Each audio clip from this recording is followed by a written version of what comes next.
Assalamualaikum warahmatullahi wabarakatuh. Alhamdulillahirabbil alamin wassalatu wassalamu ala asyrofil anbiya'i wal mursalin wa ala alihi wasahbihi ajmain. Yang pertama-tama yang paling utama, marilah kita panjatkan puja dan puji syukur kita kehadiran Allah Subhanahu wa taala. Berkat rahmat dan hidayahnya kita masih bisa berkumpul di kelas kecil ini. Dan tidak lupa pula kami ingin mengucapkan terima kasih kepada dosen penganggu mata kuliah Sains dan Teknologi Lingkungan, kepada Ibu dosen Rini Alila MT dan teman-teman sekalian. Dan langsung saja di sini kami akan mempresentasikan hasil resum buku kami.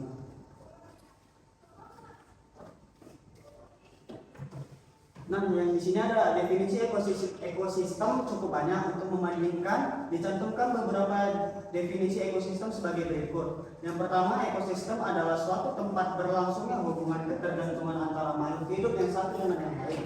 Yang kedua, ekosistem adalah tempat makhluk hidup bersimbiosis dengan lingkungannya. Yang ketiga, ekosistem adalah suatu unit ekologi yang di dalam terdapat hubungan antara struktur atau keanekaragaman jenis dan fungsi atau siklus materi dan energi. Suatu wilayah dapat dibatasi menjadi satu satuan ekosistem apabila wilayah tersebut mempunyai unsur atau komponen. Yang pertama, non-hayati, yang merupakan media berkembang dan berlangsungnya kehidupan makhluk hidup. Yang kedua, produsen, yaitu organisme autotrofik yang mampu membuat makanan dan senyawa organik dengan bantuan sinar matahari. Yang ketiga, konsumen, yaitu organisme heterotrofik yang memanfaatkan organisme lain sebagai bahan makanannya. Yang keempat, pengurai atau dekomposer, yaitu organisme heterotrofik yang merombak atau menguraikan makhluk hidup yang mati atau bahan organik sehingga dapat dimanfaatkan produsen atau tumbuhan. Poin 1.2, beberapa istilah ekologi. Istilah dalam ekologi yang penting dikemukakan untuk diketahui adalah organisme, populasi, komunitas, habitat, relung, entropi, daya lenting, biomasa, energi, rantai makanan, piramida trofik atau makanan, dan piramida energi. Yang poin pertama dari 1.2, organisme merupakan suatu jasad hidup atau makhluk hidup. Istilah organisme berlaku umum secara individu atau jenis seperti organisme bakteri, hama, burung, buaya, tumbuhan, dan manusia. Populasi ialah kumpulan organisme atau individu yang sejenis yang hidup dan berbiak di suatu wilayah tertentu. Poin kedua, komunitas adalah kumpulan beberapa populasi yang menempati suatu wilayah tertentu. Dalam suatu komunitas, interaksi dapat terjadi antar populasi. Sedangkan dalam populasi, interaksi dapat terjadi antara individu atau organisme. Dan ketiga, habitat didefinisikan sebagai alamat atau tempat suatu organisme dapat ditemukan. Yang keempat, relung atau niche diartikan sebagai status atau profesi suatu organisme di lingkungannya. Pengertian relung lebih kompleks karena menerangkan atau menunjukkan peran fungsional suatu organisme dalam suatu ekosistem. Misalkan, bagaimana organisme berkembang biak dan tempat berkembang biak. Yang kelima, entropi adalah bagian energi yang dapat digunakan untuk melakukan kerja. Yang keenam, daya lenting adalah kemampuan suatu ekosistem untuk menahan berbagai perubahan atau kemampuan suatu ekosistem untuk menahan berbagai perubahan atau kemampuan untuk memulihkan diri dari suatu gangguan. Yang ketujuh, bimasa atau biomas adalah bau organik yang berasal dari tumbuhan atau hewan yang telah mati. Yang kedelapan, rantai makanan atau pangan adalah perubahan materi dan energi dari tumbuh-tumbuhan melalui suatu organisme. Yang kesembilan, piramida energi memperlihatkan tingkat efisien pemanfaatan energi. Tumbuh-tumbuhan atau produsen merupakan trofi 1 atau tingkat terbawah karena lebih banyak menyimpan energi matahari dan sedikit melepaskan energi. Poin 1.3, asas ekologi atau lingkungan. Asas pertama, energi yang terdapat dalam suatu organisme, populasi, komunitas, atau ekosistem dianggap sebagai energi yang tersimpan atau dilepaskan. Asas yang kedua, tidak ada sistem pemanfaatan energi yang efisien. Asas yang ketiga, materi, energi, waktu, dan keanekaragaman semua termasuk kelompok sumber daya alam. Asas yang keempat, peningkatan ketersediaan sumber daya alam akan mempengaruhi pengguna energi dan air, kepadatan populasi, produksi, dan lain-lain yang sifatnya mengikuti hukum pertumbuhan. Asas yang kelima, makhluk hidup yang lebih cepat beradaptasi dengan lingkungan akan mampu bersaing. Asas keenam, makin stabil suatu ekosistem, makin mantap keanekaragaman suatu komunitas. Asas ketujuh, sistem yang sudah mantap akan mengeksploitasi sistem yang belum mantap. Asas yang kedelapan, organisme atau populasi dalam suatu komunitas yang tertekan oleh lingkungannya akan berupaya tidak punah atau tetap survive. Poin 1.4, ekologi sebagai basis ilmu lingkungan. Ilmu lingkungan adalah ilmu yang mempelajari tentang lingkungan hidup. Ilmu lingkungan relatif masih baru, yang berasal dari tahun 1960-an dan mulai pesat berkembang setelah konferensi lingkungan hidup diselenggarakan di Swedia pada tahun 1972. Gaung konferensi tersebut menyentak dan menyadarkan para pimpinan pemerintahan bahwa masalah lingkungan sudah mengancam keberlangsungan hidup semua makhluk hidup, termasuk manusia. Lingkungan hidup adalah kesatuan ruang dengan semua benda, daya, keadaan, dan makhluk hidup, termasuk manusia dan perilakunya yang mempengaruhi alam itu sendiri. Kelangsungan kehidupan dan kesejahteraan manusia serta makhluk hidup lain. Lebih spesifik, ilmu lingkungan dapat dikatakan sebagai ilmu terapan dari ekologi. Artinya ekologi yang merupakan ilmu murni atau dasar ditetapkan pada berbagai masalah kehidupan yang pada umumnya disebabkan oleh aktivitas manusia. Poin 1.5, pelestarian lingkungan hidup. Upaya yang dapat dilakukan adalah memaksimalkan dampak positif dan meminimalkan dampak negatif sehingga kerusakan dan pencemaran timbul dapat ditoleransi oleh lingkungan. Perlu diperhatikan bahwa pelestarian lingkungan hidup mengandung dua pengertian, yaitu yang pertama, yang dilestarikan adalah fungsi lingkungan hidup itu sendiri. Suatu lingkungan bisa saja berubah karena adanya pembangunan, tetapi fungsi lingkungan itu tetap dipertahankan. Misalkan, suatu area yang ditumbuhi pohon-pohonan akan dibangun menjadi kawasan industri. Yang kedua, yang dilestarikan adalah lingkungan itu sendiri. Sebagai contoh adalah keberadaan hutan lindung, taman nasional, dan cagar alam yang harus tetap dipertahankan atau tidak boleh diganggu. Artinya kegiatan pembangunan tidak boleh dilakukan di lingkungan itu karena fungsinya tidak mungkin dilestarikan dengan ada kegiatan pembangunan.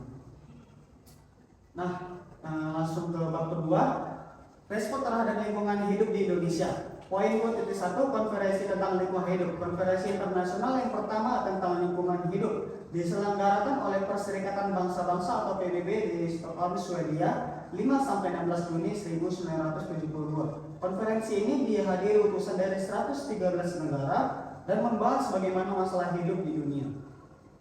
Permasalahan lingkungan hidup, khususnya isu lingkungan global, semakin kompleks dan mengkhawatirkan bangsa-bangsa di dunia. Untuk itu PBB menyelenggarakan konferensi tentang lingkungan dan pembangunan yang terkenal dengan KTT Bumi. KTT Bumi diadakan di Rio de Janeiro, Brazil pada Juni 1992 yang dihadiri oleh pemimpin dari 179 negara dan berbagai organisasi non-pemerintah atau lembaga swadaya masyarakat atau LSM. KTT Bumi ini menghasilkan kesepakatan internasional yang terdiri dari 5 dokumen, yaitu dokumen pertama, dokumentasi Deklarasi Rio tentang lingkungan dan pembangunan. Deklarasi Rio menetapkan serangkaian asas sebagai pedoman dalam pembangunan, yaitu hak-hak manusia atas pembangunan dan tanggung jawab manusia terhadap pelestarian lingkungan. Yang kedua, dokumen Agenda 21 yang membahas program kerja menyongsong abad ke-21. Agenda 21 merupakan rancangan cara mengupayakan pembangunan berkelanjutan dari segi sosial, ekonomi, dan lingkungan hidup. Agenda ini mencerminkan konsensus global dan komitmen politik pada tingkat tertinggi dalam hal kerjasama lingkungan dan pembangunan. Yang ketiga, dokumen tentang prinsip-prinsip kehutanan. Dokumen ini memuat pernyataan tentang prinsip-prinsip yang menjadi pedoman dalam pengelolaan dan pembangunan kehutanan secara berkelanjutan. Yang keempat, dokumen konvensi tentang perubahan iklim. Konvensi ini bertujuan untuk menstabilkan gas-gas rumah kaca di atmosfer pada tingkat yang tidak akan mengacaukan iklim global. Hal ini dapat dicapai jika dilakukan upaya pengurangan emisi gas-gas seperti karbon dioksida yang merupakan hasil sampingan dari pemakaian bahan bakar minyak. Yang kelima, dokumen konvensi tentang keanekaragaman hayati. Dokumen ini berisi anjuran agar negara-negara mengerahkan segala daya dan dana untuk melestarikan keanekaragaman hayati yang jenis atau spesies serta mengupayakan pemanfaatan penggunaan keanekaragaman hayati tersebut secara merata. Poin 2.2, kelembagaan dan peraturan perundang-undangan tentang lingkungan hidup di Indonesia.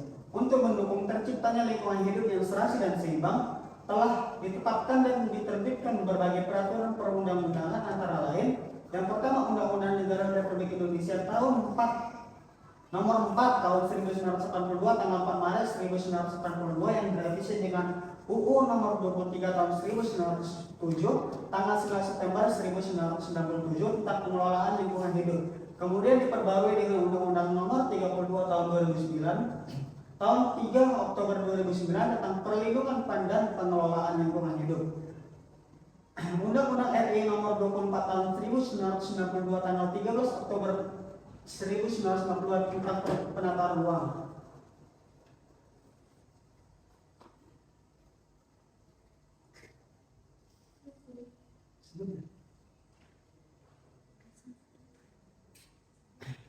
Undang-Undang Republik Indonesia nomor 14 tahun 2008 tentang pengelolaan sampah.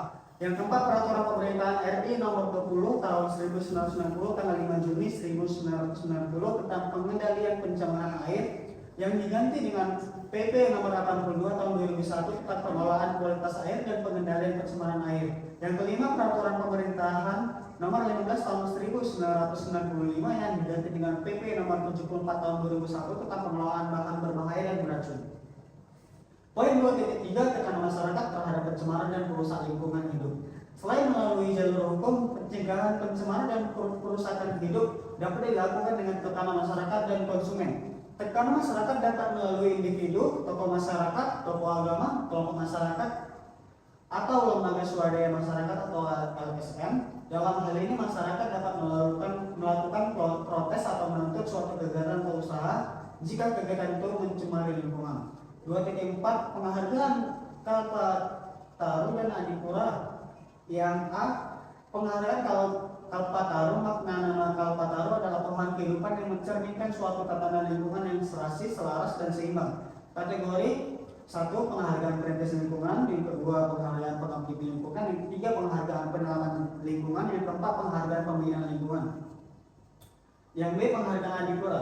Tujuan pemberian penghargaan Adipura yaitu untuk mendorong pemerintahan kabupaten atau kota dan membangun partisipasi aktif masyarakat untuk mewujudkan kota-kota yang berkelanjutan baik secara ekologis, sosial, dan ekonomi melalui penerapan prinsip-prinsip taat kepemerintahan yang baik di bidang perlindungan dan pengelolaan lingkungan hidup yang berkelanjutan demi terciptanya lingkungan yang baik, meningkatkan kesejahteraan rakyat.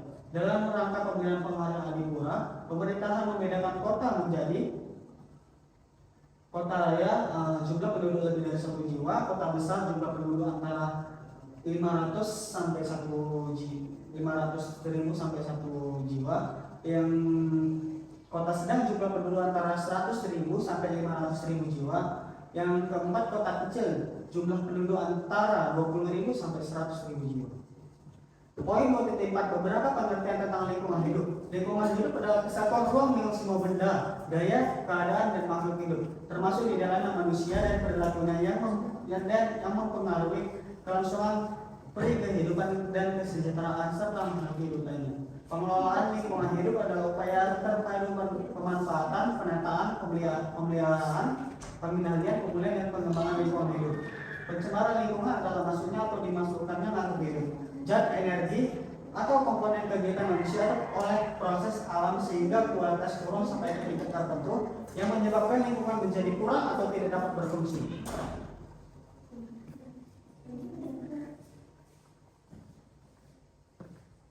Selanjutnya pada bab 3, pembangunan sumber daya. Kebutuhan dasar manusia, pembangunan yang dilakukan semua bangsa bertujuan untuk meningkatkan kualitas hidup masyarakatnya.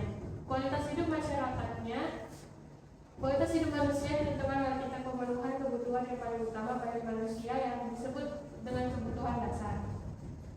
Umumnya kebutuhan dasar manusia dibagi menjadi 3 kelompok, yaitu kebutuhan dasar hayati untuk keberlangsungan hidup secara hayati manusia, memerlukan air, udara, dan pangan. Yang kedua, kebutuhan dasar yang manusiawi, yang seperti pangan, pelayanan atau fasilitas sosial, hak pekerjaan, kesempatan mengembangkan seni dan budaya, kebebasan beragama, terlindunginya hak asasi manusia. Yang ketiga, kebutuhan dasar untuk memilih. Perkembangan kemajuan dan peningkatan pendapatan masyarakat juga menyebabkan peningkatan tuntutan kebutuhan hidupnya. Walaupun kebutuhan dasar yang manusiawi sudah terpenuhi, jika keinginannya tidak tersedia, maka ia merasa tidak sejahtera. Poin 3.2 bentuk pembangunan. Pada dasarnya pembangunan adalah suatu perubahan melalui intervensi manusia atau perubahan yang sengaja dilakukan manusia dengan mendaya gunakan sumber daya. Untuk poin 3.3 sumber daya adalah sumber persediaan baik sebagai cadangan maupun yang baru. Dari sudut pandang ekonomi, sumber daya merupakan suatu input dalam suatu proses produksi. Sumber daya juga diartikan sebagai suatu atribut atau unsur dari lingkungan yang menurut anggapan manusia mempunyai nilai dalam jangka waktu tertentu yang ditentukan oleh keadaan sosial budaya, ekonomi, teknologi, dan kelembaгаannya.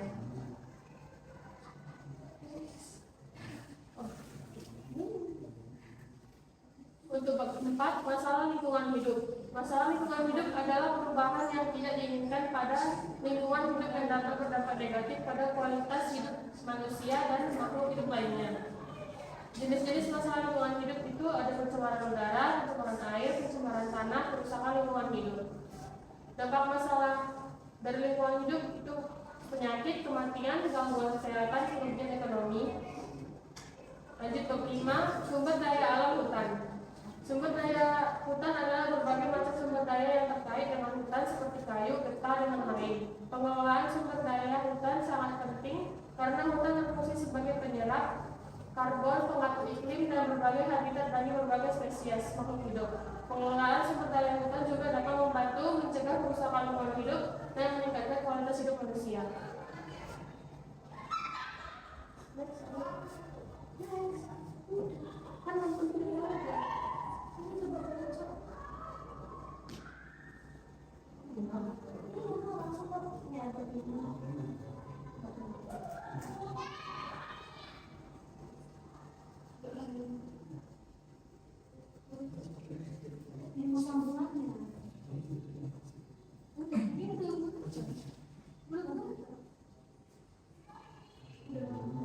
Strategi pengelolaan sumber daya alam lahan. Yang pertama adalah pengelolaan lahan secara berkelanjutan. Yang kedua, pengembangan pertanian dan perkebunan yang berkelanjutan. Yang ketiga, pengembangan industri lahan yang berkelanjutan.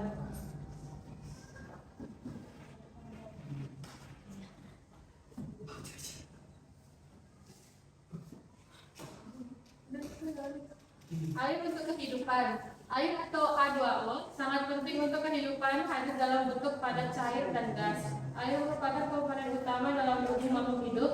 90%-nya dalam tanaman, 60-70% dalam hewan menyusui, dan 65% dalam tubuh manusia. Kehilangan 12% air tubuh dapat menyebabkan kematian, dan manusia hanya bisa bertahan 10 hari tanpa air. Sumber air perlu dilestarikan. Jumlah air di bumi tetap dengan 96,5% air laut dan hanya 2,5% air tawar. Air beredar melalui siklus penguapan dan hujan.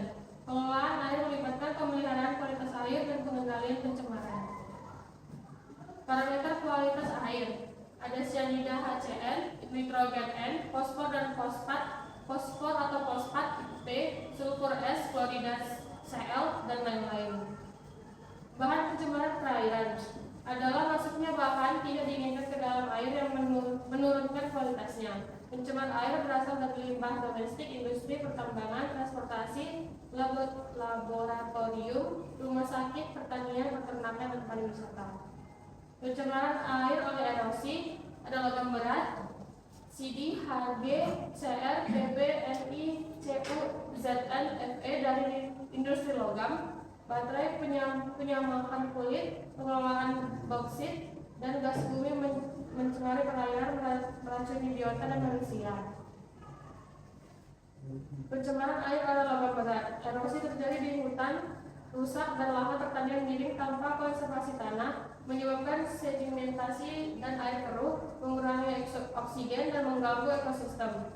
Ekstrofikasi akibat erosi membawa fosfat dan nitrogen, memicu ledakan fitoplankton dan gulma, menurunkan oksigen, dan menghambat sinar matahari masuk.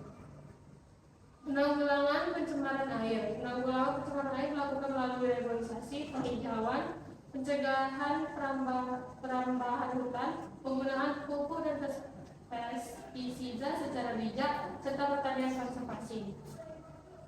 Sumber daya air dan masyarakat tradisional. Masyarakat tradisional hidup menyatu dengan alam dan bertanggung jawab menjaga kelestarian tanpa teori konservasi formal.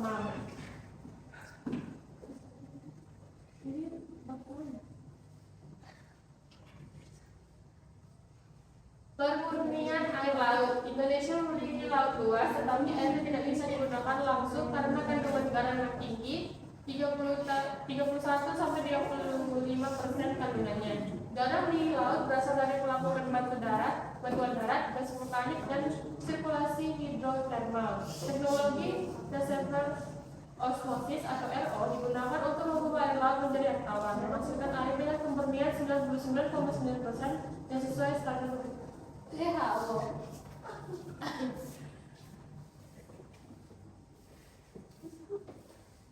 Selanjutnya, bab 8, sumber daya alam udara.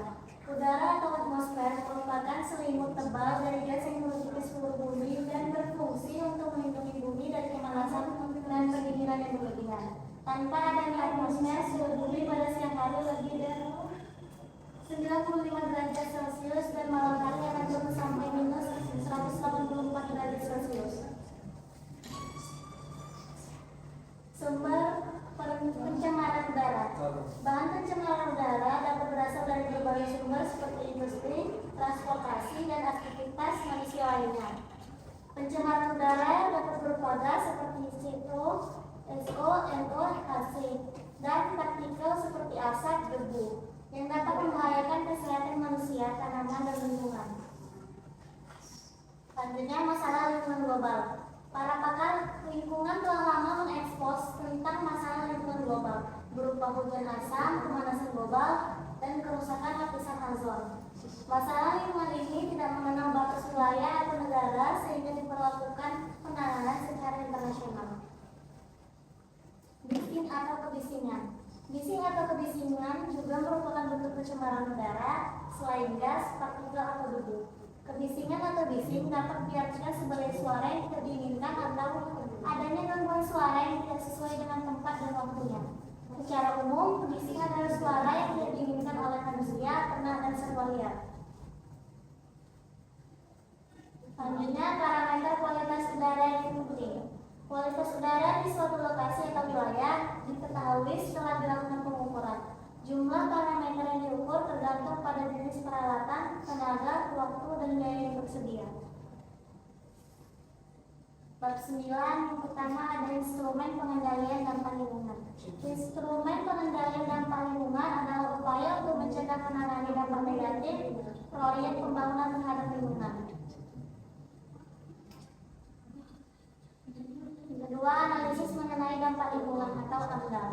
Analisis mengenai dampak lingkungan atau AMDAL adalah suatu proses evaluasi dampak lingkungan yang dihasilkan oleh suatu kegiatan atau proyek. Nah, yang selanjutnya ada UKL, UPL, dan SPPL. UKL, dan SPPL adalah instrumen untuk mengelola usaha atau kegiatan tanpa dampak besar terhadap lingkungan. Yang ketiga ada pengendalian dampak lingkungan lainnya.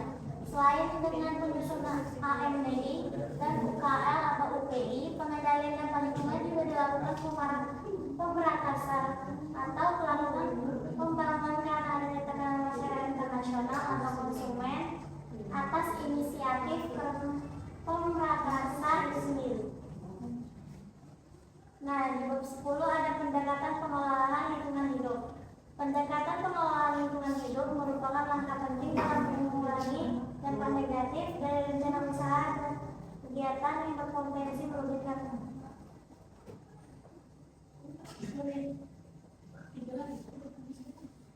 Dan selanjutnya ada pendekatan sosial ekonomi. Pendekatan ini melibatkan interaksi dengan masyarakat untuk mengurangi dampak negatif kegiatan. Termasuk dalam pendekatan ini adalah memberikan penjelasan kepada masyarakat, memberikan ganti rugi yang wajar, memprioritaskan penduduk sekitar sebagai tenaga kerja dan memperdaya masyarakat. Kedua ada pendekatan kelembagaan.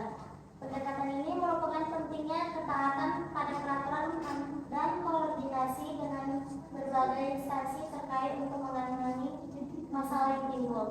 Kerjasama dengan berbagai lembaga dan instansi pemerintah diperlukan untuk memastikan pematuhan pada peraturan serta penanganan masalah secara efektif. Selanjutnya ada pendekatan teknologi. Pendekatan ini fokus pada penggunaan teknologi yang ramah lingkungan untuk mengurangi dampak negatif terhadap lingkungan. Tujuannya adalah meminimalkan dampak lingkungan secara ekonomis dengan memanfaatkan teknologi cepat.